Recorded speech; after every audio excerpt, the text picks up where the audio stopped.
Сәлем достар. Адамның өмірі компьютерлік ойын деп айтсақ та болады. Мысалы, мүмкін мектепте оқып жүргенде, может быть, қазір сіздер Sims деген ойынды білетін шығарсыздар. Sims 1, Sims 2, Sims 3 и қазір Sims 4 кажется бар. Ол жерде сіз белгілі бір персонажды таңдайсыз, қыз болсын, бала болсын, и соның ойынға қатысты функцияларын орнатасыз. Сөйтіп, түрлі уровендерді өтесіз. Әртүрлі жолдарды, қиыншылықтарды уровеннен уровенге жайлап өтіп тұрасыз. Сөйтіп, сол персонаждың ойын персонажының өмірін құрастырасыз. Біздің адам өмірі де тура сондай персонаждың ойындағы персонаждың өмірі сияқты. Неге? Әр адам күн сайын көзі ашылған кезде өз өмірін құрастырады. Ойынның екі түрі бар. Бірінші ойын бұл бақытты, бай,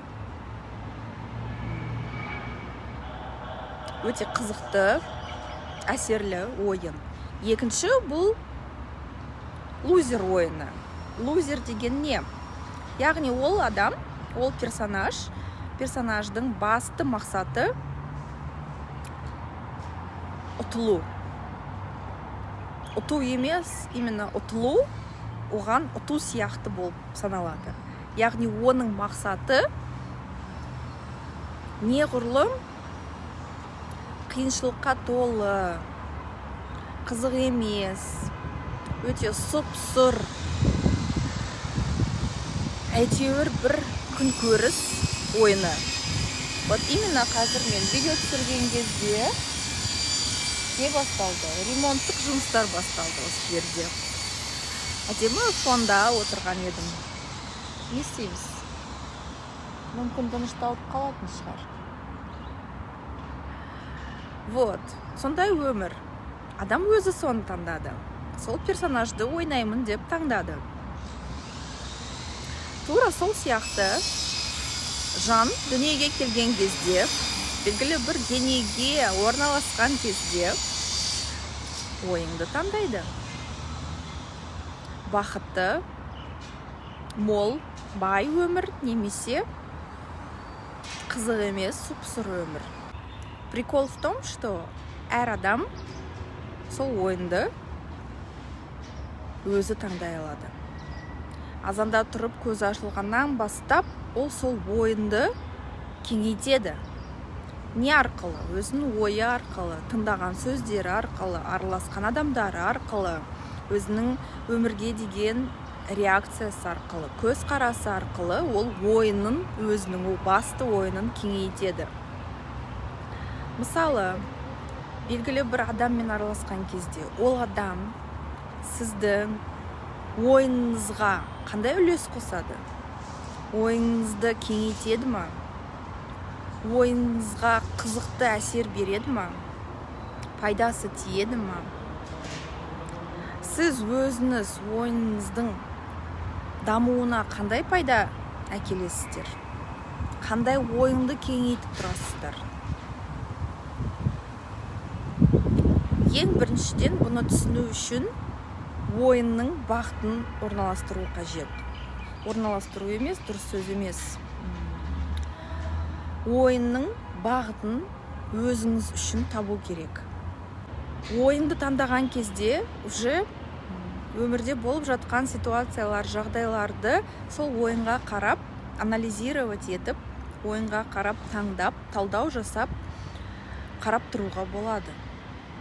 Мысалы, даже бытовой нәрсені алған кезде, күннің ішінде бір телевизор көргенде, ютубты ақтарған кезде, бұл программа, бұл канал, бұл передача менің өмірімді жақсартады ма, өмірімді кеңейтеді ма, қандай ойыныма әсер етеді? Мен қазір қай ойынды ойнап тұрмын деп сұрақ қойған кезде, уже таңдау жасауға болады. Мына каналды көремін, мына каналды көрмеймін деген сияқты. Мысалы, түрлі соғыс, зорлық, зомбылық, негативті информацияны қабылдаған кезде ол информация қандай өмірді кеңейтеді? Сол лузердің өмірін кеңейтеді, дұрыс емес па? Бақытты, бай өмірді кеңейте алады ма ондай информация? Қалай ойлайсыздар? Конечно, жоқ. Кеңейтпейді. Керісінше энергияның бәрін жұтып жеп қояды. Бүгінге осы, достар, осындай философиялық, даже философиялық емес, өмірлік сұрақтар, осы сұрақтарды қою арқылы көп нәрсені өзгертуге болады. Жай бір күннен бастап. Өмірді өзгерту бұл масштабты нәрсе, и оны жай қадамдардан бастау қажет. Ең бірінші бізде қолымыздан келетініміз бұл жарты сағатымызды өзгерту. 1 сағатымызды өзгерту. Жарты күн, 1 күн, 2-ші күн, 3-ші күн. Осылай келе жатып, өмірде өзгере бастайды.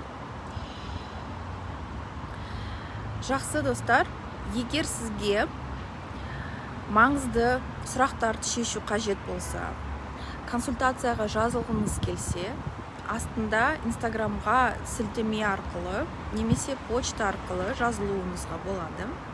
Бүгінге осы, сау болыңыздар.